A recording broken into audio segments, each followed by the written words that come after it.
guys are witnessing. Yeah, and you'll notice they're not all, like, pro gamers or anything like that. We gave an opportunity to, not familiar with, you know, some of the content creators here in Korea that you may not recognize, but we will introduce them as they come along. Here is Canyon up against Hojin, of course. Yep, we have played these games already, guys, so these are going to be the highlights from the round of 16. We'll be starting from the semis live, but we are just going to take you through how this one worked. Canyon looking pretty good here, as these Pierces are looking real scary. You have to kill your opponent twice, by the way. He's really having a good time here, and you can see Hojin. He's trying to use that old, the old Varus strategy. It's like, I played Varus, and therefore I'm going to win this 1v1. Yeah. And it's not really working out, as Callista is really, really strong. As a champion that's sort of like built to be in a duo lane and has duo synergy, she shouldn't be this good by herself, in my opinion. Yeah, she's really good. I mean, she's great at skirmishing. She's great at It's actually really cool. Like going through with like highlights for the beginning, and then it gets super serious. As we are going to have our support showdown, Brand versus Maokai. Oh no! Thematically, the tree just burns down. Jelly, what have you done? It's a disaster. Yeah, oh dear. well. I wonder if Jelly can win this one, guys. Yeah, if I were playing in this tournament, I would probably play something like Brand. He can be such a menace with no outside influences, you know?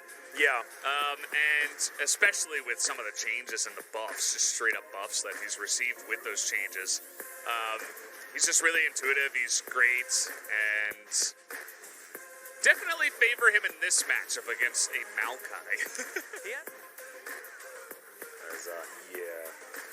Pretty easy there. Bounces his ult off himself and off the minions. You know, for not just being a support god, he's actually just a really mechanically skilled player. And that's part of the reason why he is so good at the game in general. Well. And here's Earth playing up against Faker. This might look like a little bit of a mismatch here, and you can see that Faker does have way more farm and a level advantage, but a bit of aggression here out of Earth, landing all of his buttons quite nicely. But the problem with Olaf is he stands still and hits you with 2 axes. As we'll see whether Earth is going to get that Blade Surge back there.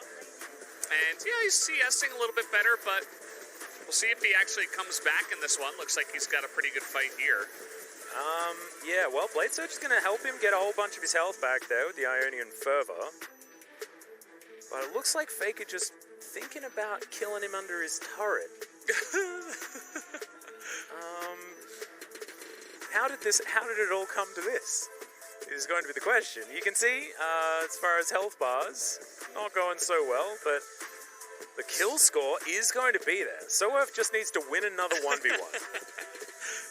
There's nothing you can do with the sudden death. And the minion wave as well. But still, it is going to put it at 1-for-1, but then it's going to be the CS that is going to change things. Gets it within 8, though, as there's the shutdown. This is my favorite one. This is my favorite one. As a boomer myself, I absolutely ship this. Ambition and Prey both having a lot of fun here as well, as you can see. As it's going to be Malphite versus Jarvan. Boomer champions for a boomer matchup. Alright, barrier's gonna be exchanged here. Cataclysm from Prey. Oh, gets on top of the health pack! Staying power, and you can light him on fire.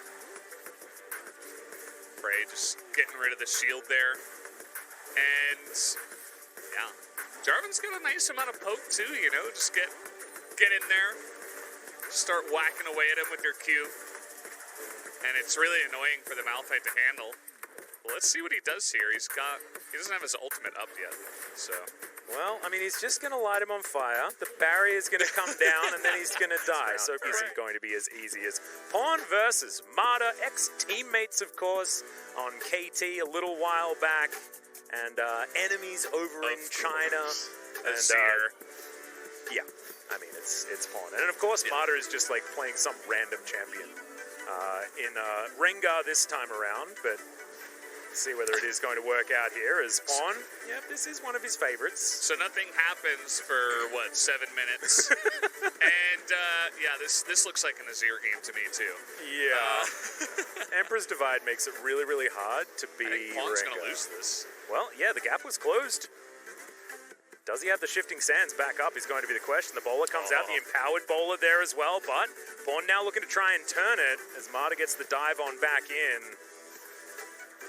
Yeah, I think in sudden death, he just used the brush. And he could have taken it even slower. Shifting sands, flash forward, not enough. Marta, success. These situations as Kana up against Jisoo. Jisoo girl.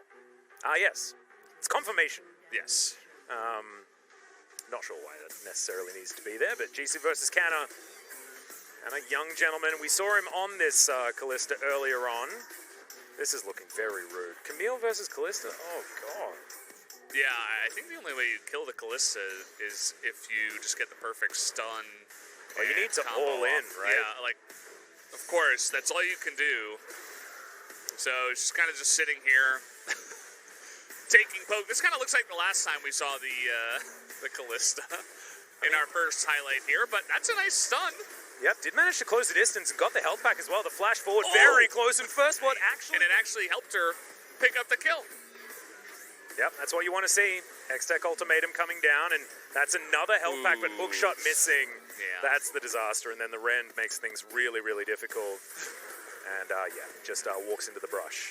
So we are going to go back to our bracket, and we'll show you what our round of 8 looks like. We'll have highlights for that as well, guys, and then we will go into the semis. So, whoever wins these matches, you will be seeing coming up time ago, taking to the Rift against one another. Somehow, our brackets worked out to have some of the coolest matchups possible, as Canyon is... Oh, that is just rude. Caitlyn is broken, guys. Caitlyn. And Barrel's playing Warwick again. Again, yeah, this must be his new thing. Well, he does still have Flash available. Gets the follow. There's the Terrify. Yeah, they both took Flash. So easy. Never mind. Warwick's way over. I would imagine the same thing happens. Let's see. I mean, it's a war of attrition, right? Because it's your turret that's under fire. It's not actually you. That's what Caitlyn does. She takes the gameplay out of a 1v1. He just goes for it. He's up a level. Yeah, net was decent, but the Ignite coming down at exactly the right time, and I thought having a trap available was going to be a good thing, but it's not enough. And Canyon obliterating everyone, or losing, which happened in both of the games, but not at the beginning. Faker versus Prey. Oh, the sad mommy off. Did they plan this? Did they plan this for Cloud Templar? Is this all for Cloud Templar? Oh, he misses Bandage. Yeah, Bandage misses. Prey, the sick mechanics coming out yet again like he showed against Ambition. Who can cry harder is the question. As barrier from Faker does eventually come out. As Prey doesn't quite land the Bandage toss himself. But look at his face, he's just having the best time. Okay, Curse of the Sad Mummy. Faker's still sitting on his, remember, guys. This could be the bait. Looks like a great bait to me. Right. Yeah. Had to do it. Well, he's still got it. You got to use it. Okay, well. He takes a turret shot. Curse the Sad Not even going to use it. He's just sitting on that ulti. Why didn't he use it? He had him under the turret. That was pretty interesting. And does he actually just get sniped here? Or? I mean, one bandage toss would have just been the end of him. Oh, looking for the bait. Okay, there it is. It's a stun now, remember, guys. As Prey does make it out. So, it was all a hoax in the end.